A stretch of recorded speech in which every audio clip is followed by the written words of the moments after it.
오늘은 2018년도 한 해를 마감하는 마지막 주일입니다. 이 마지막 주일을 다른 것이 아닌 하나님의 집에서 맞이하는 것은 크신 하나님의 은혜요 사랑이라 할 수 있겠습니다. 어떤 교우님이 매주 하나님 앞에 나와 예배드리는 것이 참으로 은혜이고 감사의 조건이라고 말씀하셨는데 다들 동감하시리라 생각됩니다. 이렇게 저희가 한 주 한 주 하나님 앞에 나와 예배드릴 수 있다는 것은 아주 평범하고 일상적인 일 같지만 결코 우리 뜻대로 우리가 마음먹은 대로 되는 일은 아닙니다.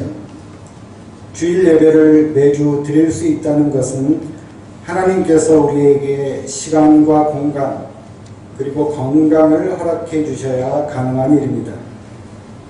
우리 스스로 걸어 나와서 하나님께 드리는 예배인 것 같지만 하나님께서 은혜 주시지 않으면 우리는 하나님 앞에 나올 수가 없습니다. 따라서 이 마지막 주일에 하나님 앞에 나온 것은 그야말로 하나님의 큰 은혜입니다. 왜냐하면 우리가 지금 아버지의 집에 있다는 것은 2018년을 마감하는 이 마지막까지 하나님께서 우리와 함께 계시다는 증거이기 때문입니다. 지금 내가 하나님의 성전에 있다는 이 사실이 곧 아버지 하나님이 나와 함께 계시다는 증거가 아니면 다른 무엇이겠습니까? 아버지와 내가 하나가 되고 아버지의 뜻이 내 뜻이 되는 일치의 시간이 바로 하나님께 나를 드리는 예배의 시간이라고 할 수 있습니다. 오늘 교우님 한 분 한 분은 2018년이라는 믿음의 마라톤을 완주하고 결승점에 들어온 경주자와 같다고 할 수가 있습니다. 우리 모두가 승리자이고 우승자입니다. 올 한 해에 많은 역경과 시련이 있었음에도 불구하고 믿음 안에서 그 모든 것을 인내하고 견뎌내신 교우님들의 삶과 가정에 주님의 위로와 평강이 늘 함께 하시기를 간절히 소망합니다. 이제 돌이켜보면 기쁘고 즐겁고 행복했던 순간도 있었습니다. 참으로 감사한 일입니다. 그러나 슬프고 괴로웠던 때도 있었고 뜻하지 않은 고통과 질병으로 낙심하고 절망한 때도 있었습니다. 어떤 때는 홍해가 앞을 막고 있는 것 같고 뒤에서는 이집트 군사들이 쫓아오는 것 같은 절박한 상황 때문에 낭망한 때도 있었을 것입니다. 그러나 주님께서는 모세를 통해 두려워하지 마십시오. 당신들은 가만히 서서 주님께서 오늘 당신들을 어떻게 구원하시는지 지켜보기만 하십시오 라고 말씀해 주셨습니다. 우리 또한 이러한 주님의 도우심이 우리의 삶 고비고비에 함께 하셨음을 그리고 앞으로도 함께 하실 것임을 믿고 있습니다. 왜냐하면 히브리서의 말씀처럼 믿음은 바라는 것들의 확신이요 보이지 않는 것들의 증거이기 때문입니다. 우리가 하나님께로부터 받았던 2018년도는 불완전한 현재의 모습 그대로 하나님께 돌려드립니다. 우리의 뒤로 남겨두는 시간이지만 하나님께서는 그 시간 또한 완전하게 회복시켜 주실 것입니다. 그리고 이제 새롭게 주시는 2019년도라는 선물을 기다리고 있습니다. 그렇다면 우리는 어떻게 2019년도를 맞이해야 할까요? 오늘 누가복음서, 사무엘기상 그리고 골로새서의 본문은 성장과 성숙에 관한 이야기라고 볼 수 있습니다. 육체적인 성장 그리고 정신적이고 영적인 성숙에 관한 이야기라고 볼 수 있습니다. 오늘 성경을 보면 소년 예수와 어린 사무엘의 공통점이 있습니다. 커갈수록 하나님과 사람들에게 더욱 사랑을 받았다는 것입니다. 이는 단순히 육체의 성장만을 의미하는 것은 아닐 것입니다. 오히려 믿음에 있어서 하나님과의 관계에 있어서 성숙을 의미합니다. 육체의 성장은 한계가 있지만 믿음의 성숙에는 한계가 없습니다. 자라고 또 자라고 계속 자라는 것이 믿음의 성장입니다. 또 어떻게 보면 이 믿음의 성장은 물리적인 나이와는 상관이 없어 보입니다. 나이가 어리다고 믿음이 작다고 할 수도 없고 반대로 나이가 많다고 믿음이 크다고 할 수도 없습니다. 믿음의 관건은 우리가 하나님과의 관계성 안에 있느냐 없느냐에 달려 있습니다. 다시 말해 마음과 뜻과 목숨을 다해 하나님을 사랑하느냐 않느냐에 달려 있습니다. 전심으로 주님을 찾는 자를 주님은 만나주시기 때문입니다. 그러나 습관적으로 교회를 다닌다고 해도 온전한 하나님과의 관계 안에 있지 못한다면 믿음의 성장은 멈춰 있을 수 있습니다. 몸은 하나님의 전에 들어와 있지만 그 마음은 여전히 교회 밖을 배회하고 있기 때문입니다. 온 몸과 온 마음으로 하나님의 집 안으로 들어올 때 하나님과의 온전한 관계가 회복되고 믿음 안에서 날마다 새로운 신세계를 경험하게 됩니다. 오늘 읽어주신 누가복음서의 말씀은 소년 시절에 예수님에 대해 알 수 있는 유일한 본문입니다. 예수님은 율법과 전통을 매우 중시하는 경건한 유대인 가정에서 태어나서 양육되었습니다. 예수님의 부모 마리아와 요셉은 해마다 유월절 절기를 지키기 위해 예루살렘으로 올라갔습니다. 그런데 예수님이 12살이 되던 해에는 예수님도 동행했습니다. 사건은 절기를 다 지키고 집으로 돌아가던 중에 발생했습니다. 하루가 지나서 소년 예수가 없다는 것을 알게 된 것입니다. 당황한 예수의 부모는 길을 되짚어 오면서 이리저리로 예수를 찾았습니다. 그러다 결국 사흘 뒤에 예수를 찾았는데 황망해하는 부모와는 달리 소년 예수는 천연덕스럽게 성전에 앉아서 선생들의 말을 듣기도 하고 그들에게 묻기도 하면서 앉아 있었습니다. 주위에서 소년 예수의 말을 듣던 사람들은 모두 그의 슬기와 대답에 경탄하고 있었습니다. 화가 나기도 하고 놀라기도 해서 복잡한 심정으로 어머니 마리아가 예수에게 말합니다. 얘야, 이게 무슨 일이냐? 내 아버지와 내가 너를 찾느라고 얼마나 애를 태웠는지 모른다. 그런데 소년 예수의 대답은 아주 생뚱합니다. 어찌하여 나를 찾으셨습니까? 내가 내 아버지의 집에 있어야 할 줄을 알지 못하셨습니까? 우리가 잘 아는 이 본문을 접할 때 어떤 생각을 하시게 됩니까? 관습을 벗어난 소년 예수의 돌발적인 행동이 이해가 되고 아버지 요셉을 제쳐두고 성전이 자기 아버지의 집이라고 하는 그러한 당돌한 답변에 쉽게 수긍이 갑니까? 오히려 애타게 예수를 찾던 부모의 심정에 더 공감이 가지 않겠습니까? 이러한 소년 예수의 돌출적인 행동과 답변은 유대교의 전통과 부모와 자식 간의 혈연이라는 관계를 위기와 갈등의 관계에 빠뜨리는 일탈적인 모습으로 보이기도 합니다. 그렇다면 우리는 이 소년 예수의 일상을 벗어난 행동을 어떻게 이해할 수가 있을까요? 우리는 이 사건을 통해서 소년 예수 안에서 일어난 정체성의 변화, 정체성의 자각에 초점을 맞춰 생각해 볼 수 있습니다. 물론 예수님은 이 땅에 그리스도로 성육신한 완전한 분이셨지만 동시에 인성을 갖고 계신 분이셨습니다. 따라서 예수님의 완전성은 계속 자라고 있었습니다. 예수님 안에서 신성과 인성은 분리되고 대조되는 것이 아니라 예수님의 인성은 신성을 통해 완전해지고 계속 새로워지고 있었던 것입니다.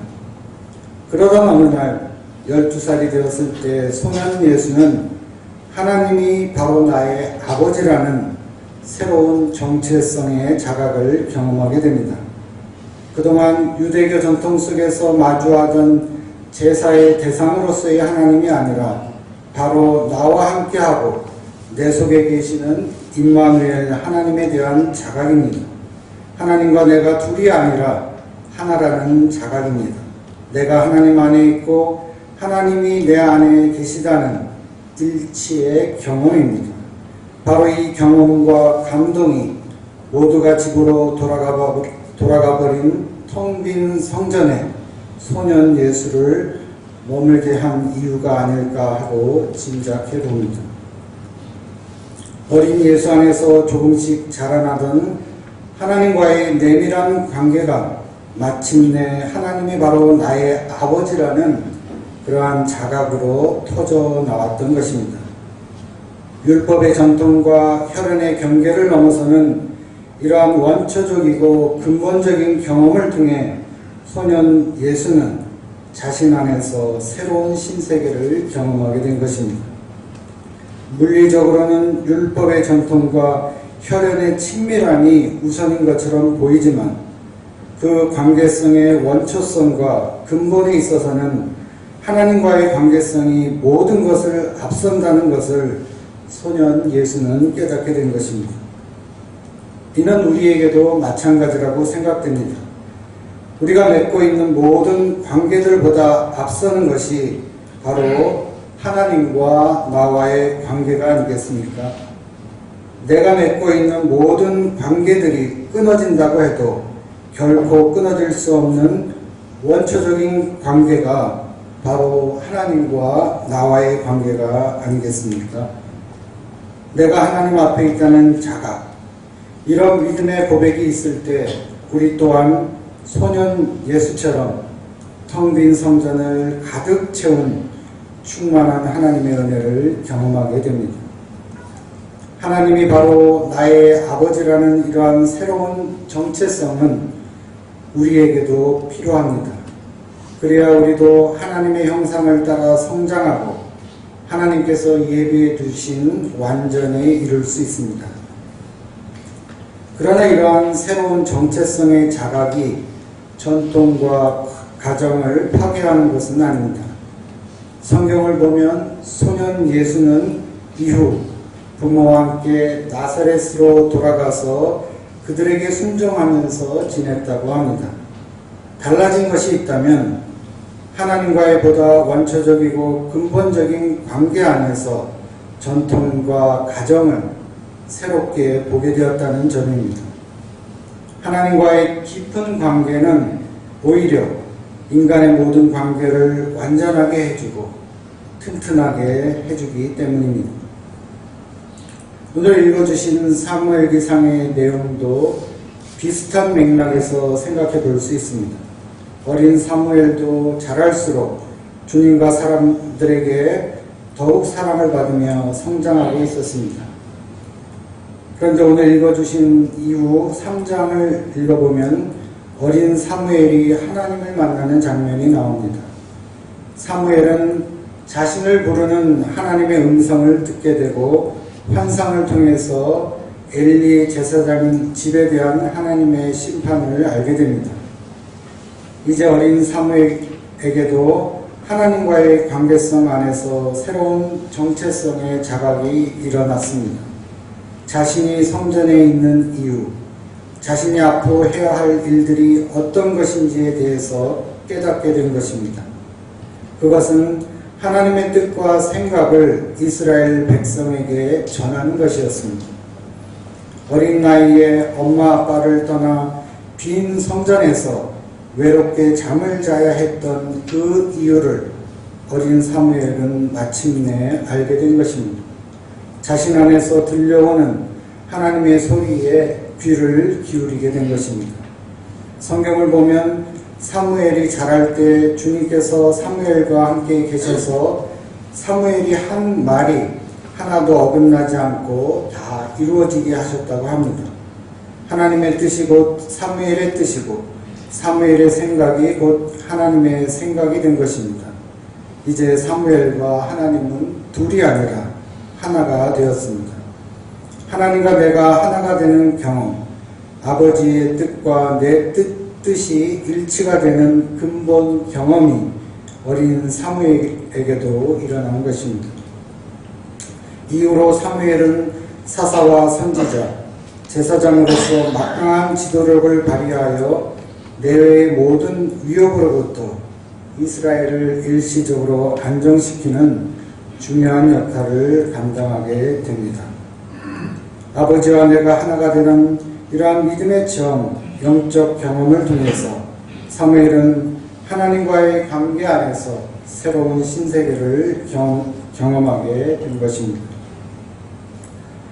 마찬가지로 이러한 경험이 우리 안에서 일어날 때 우리의 믿음은 끊임없이 자라고 날마다 새로워지는 살아있고 동력 있는 힘을 지니게 됩니다.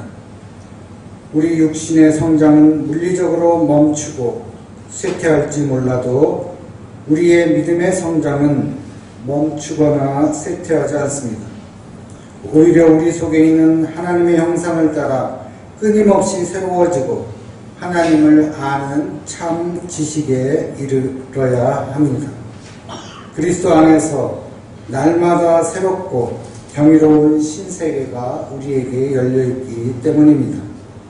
문제는 지금 우리가 어디에 있느냐입니다. 그리스도 안에 있느냐, 밖에 있느냐입니다. A라는 마을과 B라는 두 마을이 있다고 생각해 보겠습니다. A라는 마을은 자기가 말하고 싶은 대로 말하고 자기 기분대로 속에 있는 말들을 쏟아내도 괜찮은 마을입니다. 또 성적으로도 굉장히 자유분방해서 자기의 욕망대로 정욕이 이끄는 대로 자신의 탐욕을 채우는 것이 가능한 마을입니다. 그러나 B라는 마을은 다른 사람의 기분이나 처지를 헤아려야 하기 때문에 말을 하는데도 조심하고 신중합니다. 또 성적으로도 음행과 악한 욕망을 엄격하게 통제하기 때문에 성적인 정결함을 유지하기 위해서 많은 노력을 기울여야 하는 마을입니다. 어떻게 보면 이 A라는 마을은 굉장히 자유롭고 모든 것이 허용되는 능동적이고 적극적인 마을처럼 보입니다. 반대로 B라는 마을은 개인의 자유가 제한되고 모든 것이 통제되는 수동적이고 소극적인 마을처럼 보입니다. 실제로 A 마을에 사는 사람들은 B 마을에 사는 사람들을 겁쟁이, 소심하고 유약한 사람들이라고 조롱하고 놀려대기도 합니다. 만약에 우리가 2019년도에 이 두 마을 중 하나를 선택해서 살아야 한다면 어떤 마을에 살고 싶습니까? 아니 2018년도를 돌이켜볼 때 우리가 살아왔던 마을은 어느 마을이었습니까? 이 두 마을은 오늘 골로새서 3장에서 사도 바울이 말하는 옛사람과 새사람이 속한 마을이라고 할 수 있습니다. A 마을은 땅에 속한 지체의 일들에 빠져있는 옛사람의 마을입니다. 곱비 풀린 성적 방종과 절제되지 못한 말들로 개인뿐만 아니라 공동체가 고통을 받고 결국 파멸에 이르는 마을입니다. 그러나 B 마을은 위에 있는 것들을 추구하는 새 사람의 마을입니다. 하나님의 택하심을 입은 사랑받는 거룩한 사람들의 마을입니다. 이 마을 사람들이 입고 다니는 옷은 동정심과 친절함과 겸손함과 온유함과 오래 참음의 옷입니다. 메시지 성경을 보면 이 옷은 하나님께서 사람들을 위해 골라주신 옷이라고 되어 있습니다. 이 골로새서의 말씀은 예수 그리스도가 그리스도인의 삶에 주는 의미가 무엇인가를 가르쳐 줍니다. 사도 바울은 골로새 교회 교인들을 향해 그리스도인들이 마땅히 살아야 할 윤리적인 방향을 제시해 주고 있습니다. 그래서 바울은 옛사람을 그 행실과 함께 벗어버리고 새 사람을 입으십시오라는 윤리적인 요청을 골로새 교인들에게 당부하고 있는 것입니다. 단지 주관적인 마음의 변화만이 아니라 그 변화가 사람들과의 관계 안에서 객관적으로 실제적으로 일어나야 한다는 윤리적인 명령을 바울은 말하고 있는 것입니다. 하나님과의 관계에서 비롯된 새로운 정체성의 자각이 결국 사람들과의 관계를 새롭게 하는 윤리적인 실천으로 확장될 때 비로소 온전한 하나님과의 관계가 완성된다는 것을 말하고 있습니다. 우리 가운데 이루어진 평화를 확신하게 될 때, 우리를 하나로 묶은 그리스도의 사랑이 증거될 때 우리의 믿음 또한 증명된다는 것입니다. 믿는다고 하면서도 용서, 사랑, 평화, 감사, 찬양이 없다면 아직 믿음이 하나님과 사람들이 보기에 성숙하지 못한 것이고 장성한 분량에 이르지 못한 것입니다. 우리가 맺고 있는 관계들 속에서 그리스도의 용서가, 사랑이, 평화가, 감사가, 찬양이 넘쳐날 때 우리는 참 믿음에 이르게 되는 것입니다. 이러한 믿음이 그리스도 안에서 우리가 경험하게 되는 신세계의 생활 원리라고 할 수 있습니다. 사도 바울의 중심 메시지는 예수 그리스도 안에서 우리의 삶은 새로워졌으며 새롭게 변화되고 있음을 확신시키는 것이었습니다. 즉 그리스도 안에서 우리에게는 날마다 새로운 신세계가 열린다는 것입니다. 그런데 이러한 새로운 신세계는 그리스도의 은총이 우리의 삶 속에서 맺어가는 열매입니다. 우리의 힘으로 되는 것이 아니라 우리가 그리스도 안에 있을 때 맺어지는 열매입니다. 그리스도의 용서가, 그리스도의 사랑이, 그리스도의 평화가, 그리스도의 감사가, 그리스도의 찬양이 우리를 지배하도록 우리 자신을 그리스도에게 의탁하십시오. 그리고 무엇을 하든지 주 예수의 이름으로 하고 그리스도의 힘으로 하십시오. 그렇게 하면 우리 안에 덧입혀진 새로운 정체성은 하나님을 기쁘시게 하는 새로운 생활 방식으로 이어질 것입니다. 왜냐하면 그 새로운 정체성 안에 인간을 향한 하나님의 영광스러운 뜻이 담겨있기 때문입니다. 이제 새롭게 시작하는 2019년도는 우리 안에서 자각된 믿음의 새로운 정체성이 이웃과 함께하는 윤리적 실천으로 열매를 맺어 그리스도 안에서의 신세계를 날마다 경험하는 은총의 한 해가 되시기를 간절히 소망합니다. 묵상기도 드리시겠습니다.